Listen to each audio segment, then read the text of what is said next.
भुना मसाला आलू अंडे की रेसिपी आज आपके साथ मैं शेयर करूंगी। नाश्ते में पूड़ी के साथ या फिर पराठे के साथ इसे सर्व करें, बहुत ही लजीज लगता है खाने में और टेस्ट इतना लाजवाब है कि मैं आपको क्या ही बताऊं। चलें भी स्टार्ट करते हैं अपनी रेसिपी। बिस्मिल्लाहिर्रहमानिर्रहीम। सबसे पहले तकरीबन आधा किलो के करीब आलू ले लेने हैं। आलू को अच्छे तरीके से वॉश कर लेना है, फिर इसका छिलका रिमूव कर देंगे। इसके बाद आपने ना इस तरह से छोटे छोटे क्यूब्स में ना इसकी कटिंग कर लेनी है। भुना मसाला आलू अंडे की जो रेसिपी है ना, उसमें आलूओं की कटिंग बहुत ही छोटी छोटी होती है, तो आपने ज़्यादा बड़े आलूओं की कटिंग नहीं करनी है। और इसी तरह से ना मैं तमाम आलूओं की कटिंग करके इसे एक बाउल में शामिल कर दूंगी। और उसके अंदर ना पानी शामिल ज़रूर कीजिएगा, वरना जो आलू होते हैं ना, वो उनका जो कलर है वो ख़राब हो जाता है। तमाम आलू की कटिंग हो चुकी है। अब इसके बाद मैंने लिए थे 2 अदद दरमियाने साइज़ के प्याज, और प्याज़ों को भी ना बहुत अच्छे तरीके से चॉप कर लिया है।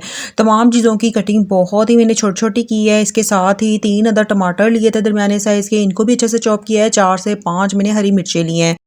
चलें भी आलू अंडे का सालन बनाना स्टार्ट करते हैं। 1 अदद मैंने कढ़ाई ले लिया है और इसमें मैं ऑयल शामिल कर दूंगी तकरीबन 1 कप के करीब, क्योंकि भुने हुआ जो सालन होता है ना, उसमें थोड़े से ऑयल की क्वांटिटी ज़्यादा ही ऐड होती है। अगर आप घी इस्तेमाल करते हैं तो घी का भी इस्तेमाल कर सकते हैं। इसके साथ ही ना इसमें मैं ज़ीरा शामिल कर दूंगी 1 टीस्पून। ज़ीरे को ना ऑयल के अंदर हल्का सा कड़कड़ा लेंगे, इससे ना बहुत अच्छा सा फ्लेवर आता है। इसके बाद मैंने प्याज़ों को शामिल कर दिया है और प्याज़ों को आपने ना इतना फ्राई करना है कि इसका ना हल्का सा खूबसूरत गोल्डन कलर आ जाए। आपने ना प्याज़ों को ओवर फ्राई नहीं करना है, वरना जो आपके सालन का कलर होता है ना, वो भी ख़राब हो जाता है। बहुत ही अच्छे से इसको फ्राई कीजिएगा। फ्लेम मैंने मीडियम टू लो ही रखी है। अगर आपको ये रेसिपी थोड़ी सी भी अच्छी लगे ना, तो प्लीज़ लाइक और शेयर ज़रूर कीजिएगा। चैनल पे न्यू है तो सब्सक्राइब करना तो बिल्कुल ना भूलिएगा। सब्सक्राइब करना बिल्कुल ही फ्री होता है, इससे मेरी न्यू आने वाली रेसिपी ना सबसे पहले आपको मिलती है। इसके बाद प्याज हमारे अच्छे तरीके से ना फ्राई हो चुके हैं। अब मैं इसमें जिंजर गार्लिक का पेस्ट शामिल करूंगी 1 खाने का चम्मच। अब लहसुन अदरक के पेस्ट को ना आपने अच्छे से भून लेना है, ताकि जो इसका कच्चापन है और जो इसकी एक स्मेल होती है ना, वो ख़त्म हो जाए। इसके बाद मैंने जो टमाटर और हरी मिर्चों को चॉप किया है ना, वो भी मैं शामिल कर दूंगी। इसके बाद ना मैं थोड़ा सा इसमें पानी शामिल करूंगी, ताकि जो हमने इसमें मसाले शामिल करने हैं ना, वो जले ना। घर के ही बेसिक से मसाले इसमें शामिल करेंगे। तो सबसे पहले मैं इसमें नमक शामिल करूंगी 1 खाने का चम्मच। नमक और मिर्च की जो क्वांटिटी है ना, अपने टेस्ट के अकॉर्डिंगली आप ऐड कीजिएगा। इसके बाद मैं इसमें दरा मिर्च ऐड करूंगी 1 खाने का चम्मच। लाल मिर्च का इसमें पाउडर शामिल करेंगे 1 टीस्पून।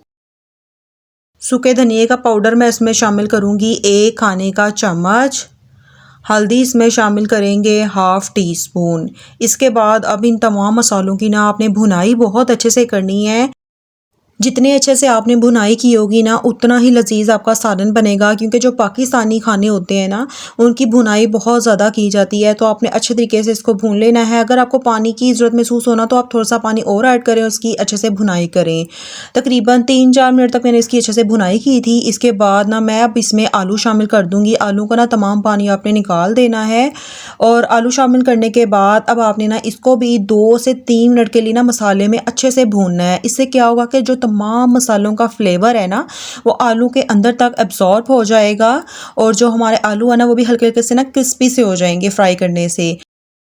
तो बस अच्छे तरीके से भूनने के बाद मैं इसमें ना तकरीबन 1/2 कप के करीब पानी शामिल करूंगी और इसे ढक कर ना मीडियम टू लो फ्लेम पर 15 मिनट के लिए पकने देंगे, ताकि जो हमारे आलू है ना, वो अच्छे तरीके से गल जाएं। अगर आप मेरी सेम रेसिपी को फॉलो करेंगे ना, तो आपको कौरमा कढ़ाई गोश्त भी भूल जाएगा, क्योंकि ये बहुत ही ज़्यादा टेस्ट में लजीज होता है और बनाने का तरीका तो नहायत ही आसान है। तकरीबन 15 मिनट के बाद ये देखें आलू हमारे अच्छे तरीके से गल चुके हैं। अब जो इसमें थोड़ा सा पानी मौजूद है ना, वो आपने अच्छे से ड्राई कर लेना है।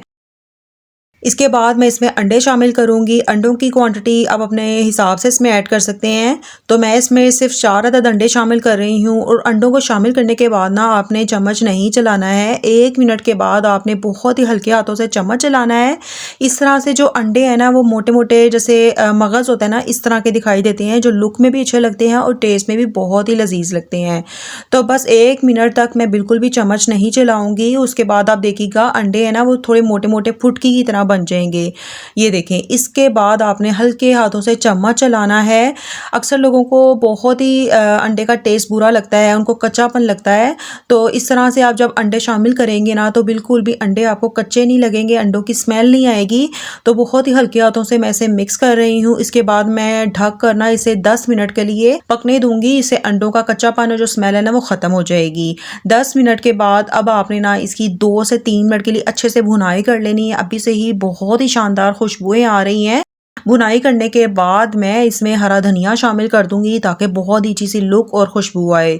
साथ ही कसूरी मेथी ऐड कर देंगे 1 टीस्पून, हाथों से मसल के शामिल कीजिएगा। गरम मसाले का मैं पाउडर शामिल करूंगी 1 टीस्पून। इसके बाद आपने ना तमाम चीज़ों की अब अच्छे से मिक्सिंग कर लेनी है और 10 मिनट के लिए इसे ढक कर ना चूल्हे पर लो फ्लेम पर रख देना है ताकि जो ऑयल है ना वो भी टॉप पर आ जाए और जो हमने गरम मसाला कसूरी मेथी डाली है ना उसका फ्लेवर भी अंदर तक एब्जॉर्ब हो जाए। अगर आपको ये रेसिपी थोड़ी सी भी अच्छी लगी है ना तो जल्दी से लाइक और शेयर कर दें। चैनल पे न्यू हैं तो सब्सक्राइब करना तो बिल्कुल ना भूलिएगा। 10 मिनट के बाद माशाल्लाह से ये चेक करें, क्या ही धुआंधार खुशबू आई है और जो ऑयल है ना वो भी टॉप पे आ गया है। तो बस मैंने बहुत ज़्यादा ऑयल भी नहीं इसमें शामिल किया है, मुनासिब ऑयल इसमें शामिल किया है ताकि आपको खाने में ना बिल्कुल भी ये ड्राई ड्राई ना लगे।